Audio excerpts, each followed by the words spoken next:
Welcome back to Lifetime Talks. I'm Jamie Martin. And I'm David Freeman.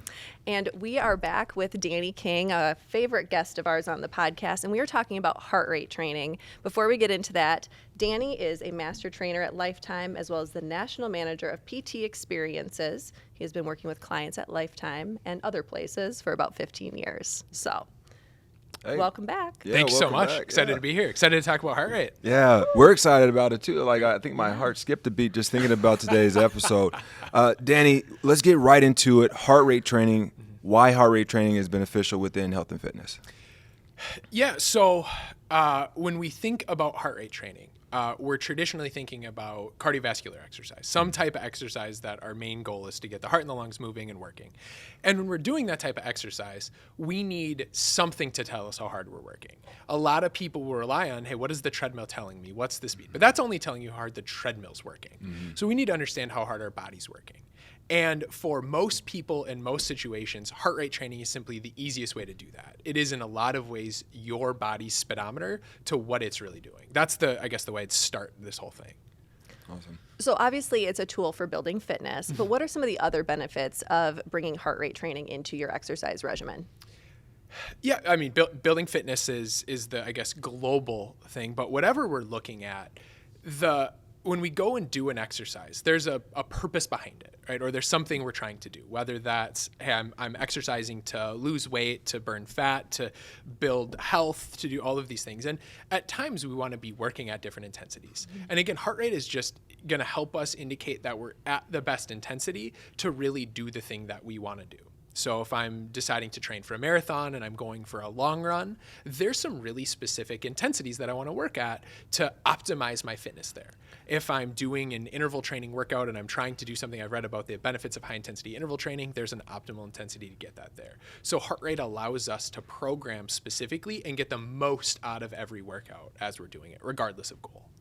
I want to geek out here just because it's so much around heart rate training. And when we speak of some of the programs that we do at Lifetime, it is a cornerstone for us. Mm-hmm. So when we look at our aerobic base and we look at how we now get to that threshold, the benefits of understanding what the aerobic base is and then also what threshold is, because we associate a lot of times to harder is better, or I need to be almost about to pass out for me to get the most out of this. But in the reality, we know in those lower zones is where we're utilizing fat as one of our primary energy sources. So take us through aerobic base and anaerobic threshold. Absolutely. I'm going to add one component in there and say aerobic base and anaerobic threshold, and then people have probably also heard VO2 max as sort of your maximal intensity. Yeah. And since you said you wanted to geek out, I'm going to give you the sciencey words for it. So aerobic base and aerobic threshold are the real names would be ventilatory threshold 1 and ventilatory threshold 2. Ooh, We're getting VT1 and VT2. Did it, yeah. And what we're really looking at these different intensities is as the body goes from resting up to a maximal effort, how much work it takes to get us there is going to change. So that's going to dictate the fuel that we're using or the system that we're using. So when we hear this idea of aerobic base or VT1 is the fancy word for it, is it's really the intensity at which our body has to start speeding up its breath rate. Mm-hmm. Below that point, we can talk fairly normally and talk very comfortably. And below that point, we think of fat as our primary fuel source. The exercise is a little easier, and oxygen is primarily fueling that. Mm-hmm. That's a fairly easy intensity for most people. So we cross that threshold, and what happens above that first thing we say aerobic base is, it's not that I can't talk, it's just a little bit harder. So I can get a sentence in, I can get maybe two or three sentences, but I definitely have to breathe a little harder. As we go up more, is we hit that what we call ventilatory threshold 2 or anaerobic threshold. And that's the point where I can no longer say more than 2 or 3 words at a time, or my body has gone anaerobic. And when we're anaerobic, we're using stored sugar or glycogen as our fuel source, right? That it's dominantly there because that's the intensity we need to work. Sugar is a great fuel when we want to use it at the right time, but it's we use it when it's harder work, right? It's the faster fuel source. And then above that, we think of this idea of your VO2 max is getting above that point, and that's the intensity with which my body taps out and I no longer have I can't utilize any more oxygen. So maybe I can go above that a little bit more, but I'm really on borrowed time. A lot of athletes will brag about their VO2 max, or you hear about this term all the time, but it's honestly, for most people in their fitness journey, much less important than these other two, this idea of aerobic base and anaerobic threshold. That's where we really want to hone in and understand where they are so we can understand where we're training in relation to those two things. Right. So let's talk a little bit about the zones. So when we've talked about it historically at Lifetime, it's kind of been 5 zones. Yep. So walk us through each of those and what's happening and kind of where, aerobic base and AT all absolutely. fit into that. Yep. So we'll start low. So we're going to start at zone 1. And zone 1 for most people is really easy. We're going to define that as being, not quite at rest, but the minute that we get above what we'd consider at rest. So for some people that could be walking on a treadmill. For some people it's a little bit higher than that. And zone 1 is going to kind of work up into, so we consider that your active recovery. Right. A little light for real fitness improvement for most people, but either maybe I am doing a recovery exercise day. I want it to be a little more than a walk, a little bit harder, all the way to that's where I'm recovering between intervals or between sets of exercise or something like that. Then I transition into my zone 2. So the transition from zone 1 to zone 2 is where we consider that aerobic base. So we start to get to that point where it just gets a little harder. And zone 2 is really our primary aerobic endurance zone. It is, as you start to talk to a lot of run coaches and a lot of really endurance athletes, it's where most of us should be spending the bulk of our time. Most of us are not spending the bulk of our time there because it actually feels a little too easy. We're tending to kind of actually creep up into what we call zone 3. So zone 3 is high-end aerobic. We're still using oxygen as our fuel source, but because we've gotten above that harder breathing point, right? It started to escalate a little more. We're aerobic, but we're probably at least 50% sugar. We're getting a little more burn, right? So, and I guess the biggest downside to using sugar for fuel here, well, there's 2. One, as we use it, it does tend to if your body eats it a lot, it kind of wants it, right? So for that. But the other thing is it's I would say a dirtier fuel source. There's a lot more waste product buildup to sugar. So that burn you're feeling when you exercise is byproduct of glycogen or sugar metabolism, right? So most people like to be in that zone 3 area because it feels more like exercise, right? They're feeling the burn and they've been told to do that. But you're going to get all the benefits of that plus more, usually probably working a little bit lower. Or again, when we get above zone 3, so to keep going and cross into zone 4, that's where we get to that anaerobic threshold. So crossing above that, the body is going anaerobic. And when we're above that in that zone 4, that's a short burst effort, right? I can't talk for more than 2-3 words. I'm, looking for a way out. I don't have a lot of effort there. And then above zone 4 is our zone 5. That's our maximal effort, right? It's absolute peak. I can only be there for, 30 seconds to a minute. And so going back is a lot of people are spending too much time in that zone 3 where they should be either spending time below it or going from below it to above it, right? It's not quite hard enough, but it's also not quite easy enough. And that's been my exact experience whenever I've done heart rate training is that I'm like, I need to be working harder. I need to feel like I'm sweating more. And zone 2 has been I actually need to slow down sometimes to keep my heart rate in that zone. At least when I was not trained as I was getting into the training, but it was hard to stay there and feel like, especially after my history of working out over the years, but it was also the most effective my workouts had been in a really long time. So most people who start training to heart rate and we ask them to slow down, the first 3 to 4 weeks, almost because I actually feel like I'm a hostage negotiator. I promise, I'm talking you down. I'm trying to do whatever I can to get you through it. And it's actually sometimes I just need you to try, right? Just put your faith in me, right? We're going to do this.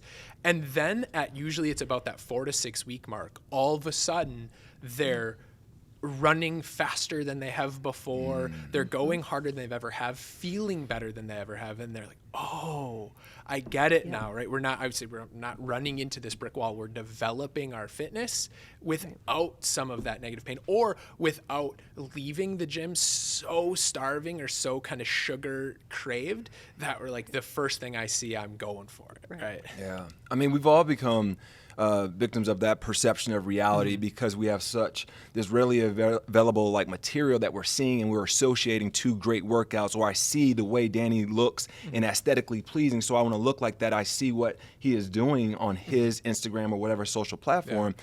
And what you just said it was a mic drop moment.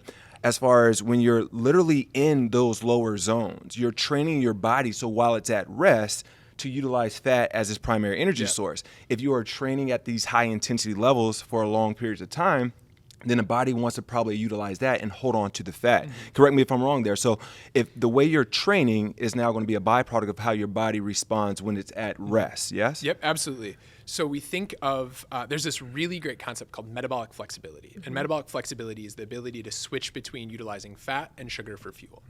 And we want at rest all the way up, honestly, usually as high as we can, to utilize fat efficiently for fuel.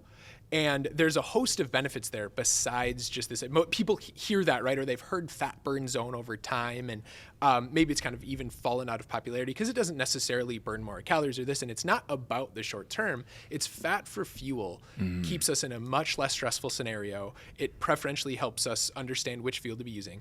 And so when we get in really stressed situations, and I would consider running at that mid-zone 3 to be pretty stressful, a lot of cortisol, a lot of stress, is it's just shoving us into being a sugar burner. And then oftentimes our diet, right, we tend to be a little bit too much sugar. A lot of people do, so they go that way. And then there's stress outside the gym that's causing us. And what happens over time is honestly people stop learning how their body shuts down, doesn't know how to use fat for fuel.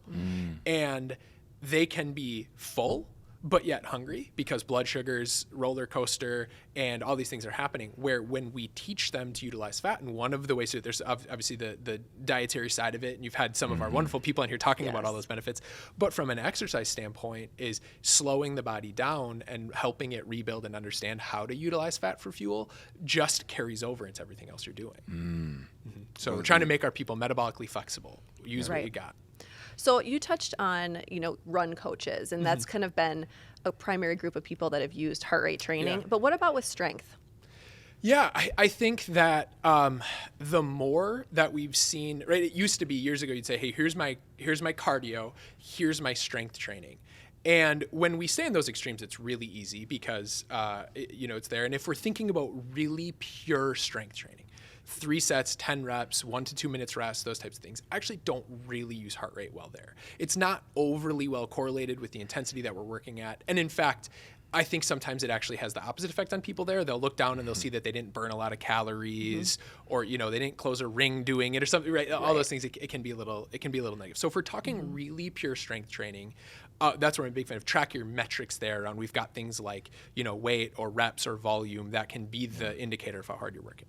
Now, as we get more to that middle, which has gotten way more popular, things like metabolic conditioning workouts where we're combining them, it works great. So we can start to use, and the way I think of it is if I'm trying to target that more aerobic system or I'm moving fast, I'm not resting, I consider that closer to cardio, and I think heart rate can really work to help us, again, moderate that intensity. Well, I need to do that with your workouts. Those Metcons. I need to start thinking about that more. You'll notice it. Yeah, but the strength component to what Danny just said, it is different. Let's focus on those acute variables such as, let's say it is the tempo, the load, and how you're progressing in those spaces. But then when it gets to the metabolic conditioning part, that's where we start to come in with the heart rate training. If it is a sustain, which is more of that lower intensity, if it is that gain as far as it's going to be a happy medium, like a pacer. And then if it is the pain, all right, that you love, right? That's where we're going to take it to that next level. But let's go back to what we want to talk about a little bit with recovery in this space, right? So work hard, recover harder. There's certain things out there like heart rate variability, and it comes back to understanding what it means to be metabolically sound, what your body is saying from a recovery. If you just had a crazy workout, now the next day, do I go at the same intensity? So can you walk us a little bit through how metabolics plays a role in that space? Yeah, absolutely. So it is a weird thing where, for years we told people, take rest days, take time off. And there is real benefit at times to taking a full rest day. But for the most part, your body likes to move. It responds really well to it. So that low intensity work, and this potentially is all the way even down into zone 1 and approaching those zone 2 areas, for most people, most of the time, are going to contribute to recovery. We're getting great blood flow. We're seeing some of that oxygen exchange. We're burning a little bit of fuel. We're moving well. So when you think about something like tracking heart rate variability, or this sign of, is my body parasympathetic, which is our nice, calm, relaxed, or sympathetic, our fight or flight, almost everybody, if they start integrating low intensity active recovery workouts, will see a spike in their heart rate variability, or they find themselves getting better into that rest digest category rather than taking a full day off. It's really wild to actually see. So I'm a big fan for most people of at least keeping some form of movement every day to get into that world, right? And it is, but it's so easy. Because especially if I'm going to a club, right, I'm going to work out, that's where I do really like heart rate. Because, okay, on a recovery day, you can't get above 130 or, whatever your particular into zone 2 is. Yeah, so that it doesn't turn into, for so many people, active recovery turns into like, I creeped up and now it became a zone 3 workout and now I'm tired again. Because it all builds on each other, right? Like we're doing this with such intention. If it's programmed correctly, it's working towards something. Yes, absolutely. Yeah, and we have this concept. One thing I do want to get across is the idea of polarized training, or kind of high and low, right? We've talked a lot about, or I've mentioned a lot of zone 1, zone 2. Most people need to spend more time there. Really, honestly, for most people, 80% of their work, especially aerobically, should be spent in those low zones. And the nice part is, you think of all your warm up and your cool down tends to be there. And about 20% of your time should be at those high intensities. And if you're doing that right, that's plenty of time. And the 80-20 actually comes from a lot of studies on pretty elite runners and these different areas of how they train and how they build intensity, but it does carry really well. And what happens, again, when I try to pull you down, right, and slow you down, is then when I ask you to go hard, you're actually recovered and ready for it. So I want your hard days to be hard. If you're thinking about an interval, in the same vein, right? When I first started programming some like harder interval training for my clients, what I found is none of them were working hard enough because I was using right away like RPE, rate of perceived exertion. I'd say, I want you to add a 9 out of 10. And they'd be like, I got you. And we're there, right? This should, and I was like, ooh, that's like a 5. I didn't explain that well, right? What I found was when I went to HeartRate at the time, right, we started to qualify these things a little bit, and I would say, okay, Jamie, I need you at 165. Well, there's no arguing. Get there. Right here. Yeah, right. It's right get here. there, and then recover back down, and then we get a hard day. We're gonna make you work hard. We're gonna go, and even on that day when we think of this 80%, is your interval might be a minute, and then you get 2 to 3 minute recovery. That 2 to 3 minutes is probably in that low zone, right? So that all contributes to that time. But I want to just sort of polarize the way to say there's a time to, it's often called swing the hammer, right, or go hard, and when we properly polarize our training, it allows us to be ready for that when we're ready, and then recover when we're not ready, and build on each other. Love it.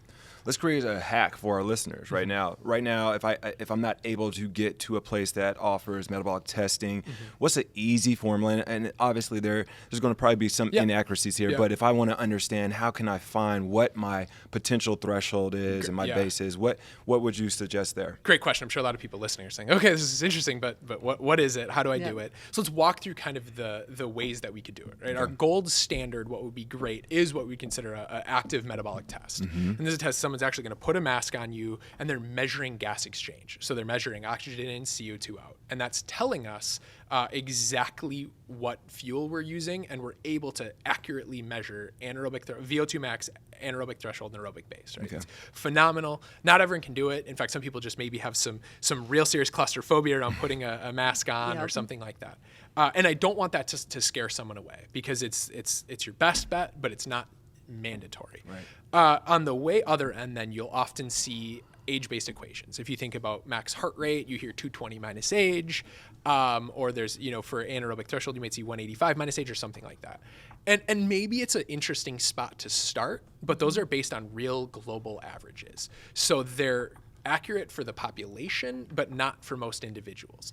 The thing that creates differences, a little bit of it is training. There is obviously age, because you look at it, but honestly, one of the big ones that you can't really change is the size of your heart. And we're talking really big or small differences, but that matters on how often your heart has to beat. And so, for instance, I have people tell me I have a really little heart. I have a little hummingbird heart, because my max heart rate is, I can see 195 in a workout, and on 220 minus age, that puts me somewhere like 175, 170 in that area. So if I use just pure age-based, I'm way undershooting everything, right? Okay. Too low. So when I try to do zone 2, I'm actually way below it. So our best bet in the middle is what we consider, honestly, it's called a talk test. So if you're doing this by yourself, what you're going to do is you're going to use some form of heart rate monitor, and I'm sure we'll talk about that in a little bit, what works great there.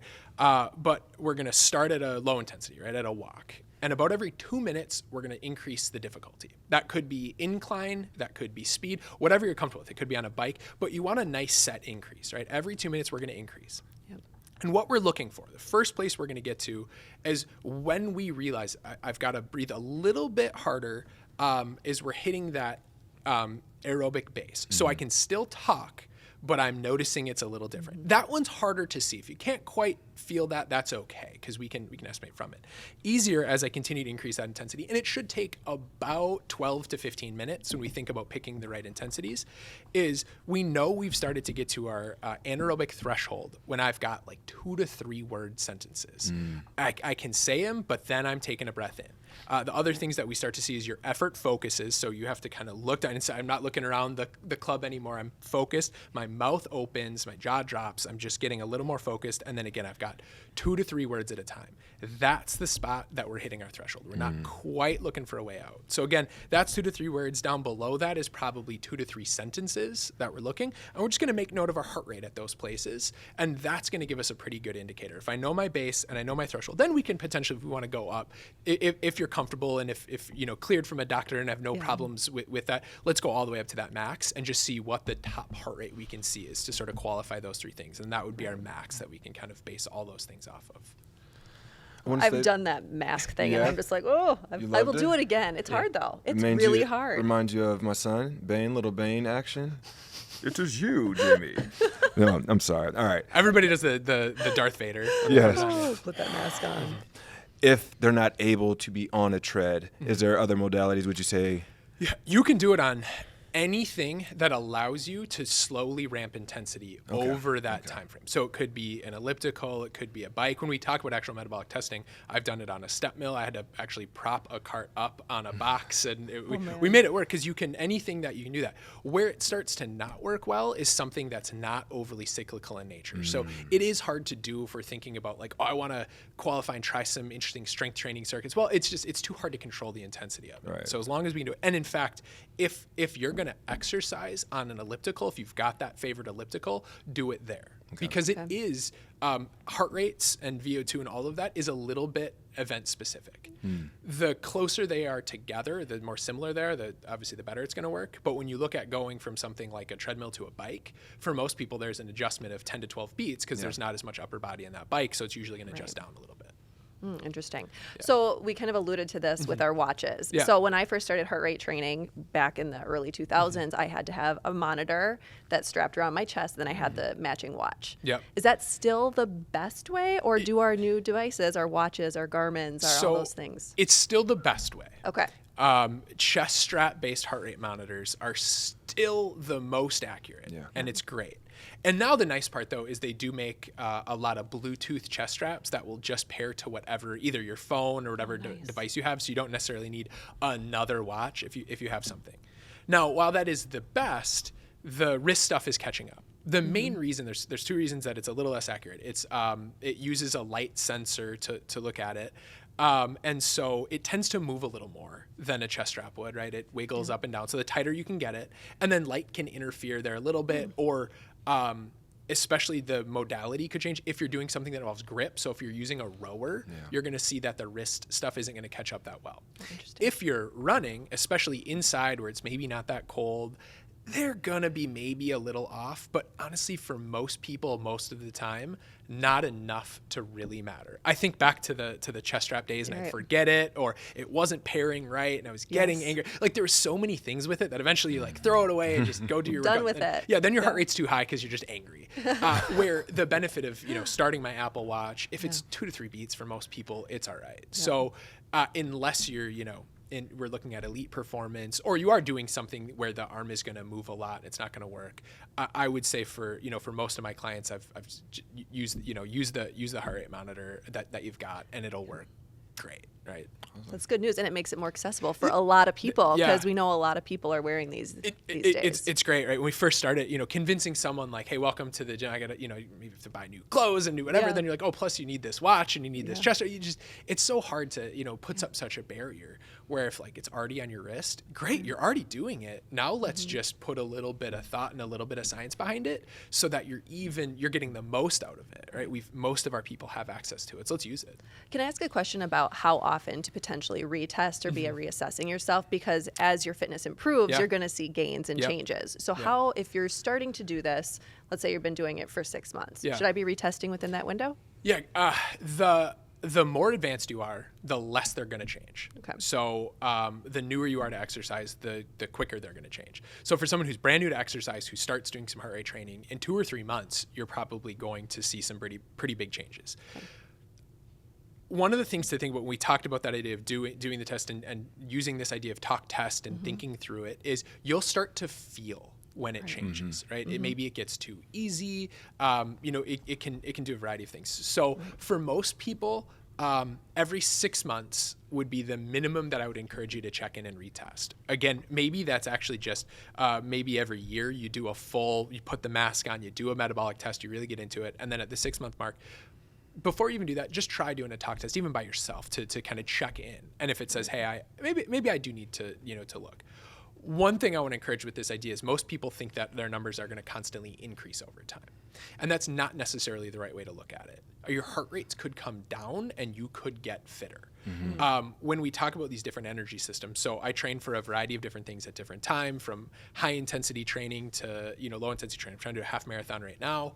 And when I switch between them, I see an almost 10 beat variation in things like my threshold. So when I'm doing a lot of high intensity training and I'm competing in some fitness things in that world, my threshold moves up because I'm driving to that. I'm actually using a lot of sugar. I'm driving in that area. Then when I'm like, all right, well, I'm going to do a lot more aerobic base training, I'm going to do a lot lower, my threshold will come down, but I am significantly fitter at those, right? Especially within that measure. So I just want to say, the number itself, right? Anytime you test, is that good or bad? It's just you. It doesn't matter. Right. And going up or down isn't necessarily desirable. Output at an individual number or intensity is really what we're looking at.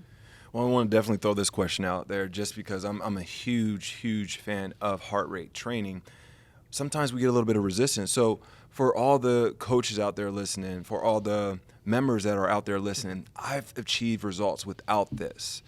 What would be your response to that? Not to say we're not, acknowledging those results, but how would you coach them up on how this added component can take them to the next level? Yeah. The first thing I'd say is awesome. Congratulations, right? Because we do want to celebrate anyone who's out there working out in any capacity and seeing any sort of result. I would say if something is working perfect, if it's not broken, don't fix it. Okay. Right? But what we'll traditionally see, what most people experience, is when you get started, anything works, right? The broad range of fitness gains you're going to achieve right away are big. So boom, it happens. As you get fitter, however we want to define that, right? Being able to run better, whatever that looks like, the harder it's going to be. The more we're going to have to pay attention. And we so often see people really hit a wall there. Yeah. And where they get stuck is, this worked for me before and this was working. So I'm nervous to change because I don't want to lose that. Now, the hard part is it's the exact opposite of what you need to do, right? Which is, hey, this worked. Now it doesn't work. Let's change, right? So a lot of it comes to just understanding that what got you here won't necessarily get you there, right? It's that process, and just honestly talking through it with most people. And again, it gets easier to bring in. All right, for what? Just pay attention. Yeah. Just look at it, just pay attention and notice some of the day-to-day variation and some of those things. And that often opens people's minds a little bit. And then, okay, great. Now let's get a little more serious with it and try to see what happens when you hold it at this intensity, or, let yourself recover to this point, right? We can, especially again with it on everybody's wrist, we can dabble a little bit more than we used to. Yeah. Awesome. Danny, anything else you want people to know about heart rate training before David puts you through his usual drill? Let's see here. I think you asked some great questions. We've gone through it again. For most people, I'll just reemphasize it. It is such a great speedometer of how you're working. It allows you to do things like it. I think to me, it might seem like you're boxing yourself in a little bit, but it's really freed me up to do things like go outside a little bit better, and just come at so many different things, having that anchor back to of heart rate. So again, if you're not, just try it out and see how it goes. Yeah. Awesome. All right, over to you. All right, so 5, spicy questions coming All at right. you. All right. And ideally now, since we've cut it down in half, maybe it's a minute drill versus 2 minutes now. I'm going to just place a bet that it's still going to be 2 minutes. Just I'm knowing not how known this for goes. not talking, so I'm just going to place a bet. All right. It's Yeah. pretty simple. Here we go. We're coming out the gates. All right. Best memory you have about the 90s? best memory I have about the 90s. I have a lot of great memories about the 90s. How specific do I have to be with this memory? I mean, the first thing that comes to mind, I know that's very Yeah. broad. It's the first thing that comes to mind. Yeah. Kindergarten was a great year for me. I had a great teacher. You remember kindergarten? Yeah, you know what? I actually don't remember most of my elementary teachers except my kindergarten teacher. Yeah. She was great. I just can't remember her name. Feel really bad about that. But like, I can remember the classroom. She had a whole Sesame Street theme to it. And as soon as you said like best, I was like, man, It took you. Kindergarten was a Started great you year. out right Yeah. there. All right. I like that. Favorite subject in high school? Favorite subject in high school? Odd because I'm sitting here talking science and all of that stuff, but it actually English, reading. Love to read, and I had some really, really, really great teachers there that like tried to teach how to think. Okay. So those classes were the most open and free, where it was like read a book and talk about it or write about it, and that was great. So English. English. Okay. If there was a superlative for today for Danny King, what would it be? That's So yeah, going back to like high school, how you Yeah. know, best car, most likely to succeed, this, Yeah. that, and third. What would be your superlative? oh wow. The hard part of this question is like you're forcing me to brag, and I'm like, I love it. Just like brag from yeah, it's, I'm like, all right. it's all It's a good. moment. Take it. Embrace it. I'm gonna, I know we're starting off the day. Most informative. I'm just gonna say, I like that's it. yeah. I'm just hopefully educating people, teaching them something, and they walk away, oh, this is great. I got something. That's what my hope is. I like most that. Informative. Yeah. Empowering people with knowledge. I like it. That's great. All right. What was a car to have when you were in high school? What was the car to have, like that everyone wanted? Yeah. I can tell you it wasn't my 1993 light blue two-door Cavalier. I was happy to have one, but Yeah. let's be clear, that wasn't it. A bunch of kids at my school, I can distinctly remember, had really big trucks. Okay. Like that was kind of a cool thing at the time, like that like kind of lifted truck, and everyone would talk about how cool they were. And looking back, they actually were quite cool. I don't know that I want one now, but like, then, yeah. yeah, it seemed like, oh wow, look at that thing pulling. Especially again, maybe because I had such a tiny car, I was jealous. But probably that. I Okay, think. And okay. honestly, high school, like having a car. But Having a car was a Right, big to even deal. have Yeah. one. at Okay. all. All right. Last one here. What do you want to leave as a stamp of impact in the year of 2022? What do I want to leave as a stamp of impact in 2022? I'm gonna go. Let's call it more work related here. But we're putting here at Lifetime Training, we're putting a just really heavy emphasis on our in session experiences, right? How do we empower people to be fitter than they've ever been, to achieve more than they've ever been? How do we make the experience you're getting within our facilities and working with the fitness professionals so powerful you can't experience anything else? So I think my hope is that when we do it right, anyone who shows up to one of our locations and works with one of our fitness professionals comes away with so much. That's how I know I did it right? They came away saying, hey, whether it was for an hour or an hour every day, they were like they were changed by that experience. Love that. Love that. Me There too. it is. Well, Danny, if people want to connect with you or follow you, do you have social handles? Where can they find you? I do. Well, you can find me on the fitness floor at Chanhassen. That's Nice. very specific. That's a really you narrow. have to be in Minnesota. Yeah, that's a really narrow range of people. I am on Instagram at dtraining. I don't post a ton. I'm not super active socially. Maybe this will be my kickoff to do so. But you can find me on Instagram, or the fitness floor, I guess. Perfect. Well, thanks for coming back, Of course. Danny. We always love having you. Thanks so much for having me. Oh yeah. Fitness floor, right? At Chan. Yeah. Or on Instagram. He's only a heartbeat away. Thanks, Danny. Yes.